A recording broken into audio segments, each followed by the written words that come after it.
જો તમને એમ લાગે ને તમારી પત્ની તમને ખૂબ પ્રેમ કરે છે તો જમીન એની હાજરીમાં જ તમારે પડદા હોય ને બારીના એ પડદે જ હાથ લૂકી નાખવાના સીધા, એટલે વેમ બધો દૂર થઈ જાય. એક દોસ્તાર કહેતો હતો કે મને કાલ રાતે 9 વાગે નીંદર આવી ગઈ. નેટવર્ક નહોતું ચાલતું ને એટલે એના કારણે મને નીંદર આવી ગઈ. ઘરના લોકો બધા મને દવાખાને લઈ ગયા. એટલે ડોક્ટર સાહેબે જોયું કે આને કાંઈ વાંધો નથી, પણ પછી ખબર પડી કે આને 2 GB ડેટા રિચાર્જ કરી દો એટલે રેડી થઈ ગયું. પછી મને બજારમાંથી આખલો, કચેરીમાંથી દાખલો, આ બંને કાઢવા ખૂબ જ અઘરા છે. આજકાલ દાઢી વધારવાની ફેશન છે, દાઢી રાખવાની. તો આમાં નવા રહેવા આવેલા એની બાજુમાં પાડોશી, તો એમાં આ દાઢી વાળો રોજ એનો પતિ ઘેરે આવે. એની પત્ની કે આ દાઢી કરાવી નાખો હવે. એ કે કેમ, કઈ વાંધો છે, કોઈ પ્રોબ્લેમ છે? ત્યાં એની પત્ની કે વાંધો તો કઈ નથી, પણ બાજુ વાળા બેન પૂછતા હતા કે તમારી ઘરે દાઢી વાળો બાવો જે આવે છે ને એ કે રોજ આવે છે. એ કે મને પૂછતી હતી કે મેં પૂછ્યું એને શું કામ છે? કે મારે માથા દુખે છે ને એનો દોરો કરાવવો છે, માથું દુખે એનો દોરો કરાવવો છે. એ દાઢી વાળા બાવા ઘરે આવ્યા હોય તો કયો મને. એક નવયુગલ હતું, તો એમાં એનો પતિ બહાર જતો હતો. એની પત્નીને ઉધરસ આવતી હતી, તો એને એમ પૂછ્યું કે તારા ગળા માટે કઈ લેતો આવું? તો એને કીધું, એની પત્નીએ વાત કરી કે હા, એ કે લેતા આવો. એ કે શું? એ કે મારા ગળા માટે 3 તોલાનું મંગળસૂત્ર લેતા આવો. દરવાજામાં એના પતિને ઉધરસ ચાલુ થઈ ગઈ, એ બંધ નથી થતી હવે. કવિ જોઈને બોલ્યા મોરને.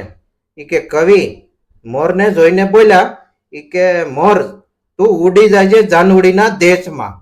તો મોર ખીજાઈને બોલ્યો કે કાં તારા બાપના દાણા ખાઉં છું? બે મિત્રો વાતું કરતા હતા. એ કે બૈરાને બુદ્ધિ જ ન હોય. એ કે હું વાત કરે છે? એ કે તને ખબર જ નથી કે એની પાસે બુદ્ધિ તો એ કે તારી પાસે ન હોય. એ કે કેમ?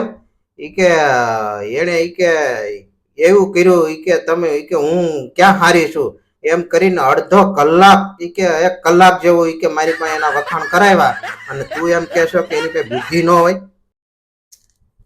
એક ભૂરાને એ કે ફોન આવ્યો, એ કે એને ઉપાડ્યો કે હાલો. એ કે કોણ બોલો છો? તો એના સામેથી અવાજ આવ્યો એવો, એ કે હું દીનો બોલું છું. તો ભૂરો એમ ફોનમાં એમ કે છે કે દીનો હું કામ બોલે છે? રાતનો બોલ ને.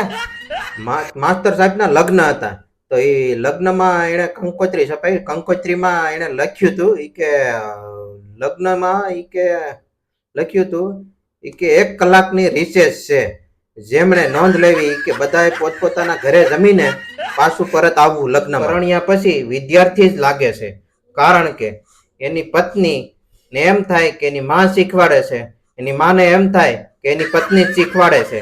આમાં વિદ્યાર્થી જ રહે છે પુરુષ. બે મિત્ર ભેગા થયા, તો એને એક મિત્રએ એને કીધું કે મને ગઈકાલે સાંજે એક સપનું આવ્યું. એ કે શું આવ્યું? બીજો મિત્ર પૂછતો. એ કે મેં સપનામાં એવું જોયું કે બધી જ આખી રિલાયન્સની કંપની હતી ને, એ કે એનો મેં ખરીદી કરી લીધી, માલિક બની ગયો. કે હા. બીજો મિત્ર કે પછી સવારે ઉઠીને જોયું ને ત્યાં એ કે મોબાઈલમાં મુકેશ કાકાએ કે મેસેજ મોકલ્યો હતો. એ કે શું? એ કે તમારા રિચાર્જની કે સેવા પૂરી થઈ રહી છે. એ કે તો એ કે રિચાર્જ કરવા માટે પ્રિય ગ્રાહક તમે કે જલ્દીથી રિચાર્જ કરો. નવરો બેઠો હતો ને તો વિચાર આવ્યો કે કહી દઉં કે કુંવારાને લગ્ન થતા નથી, અને લગ્ન કરેલા છે એને લગ્ન જીવનમાં મજા આવતી નથી, અને છૂટાછેડા કરેલા છે તેને ફરીવાર લગ્ન કરવા છે.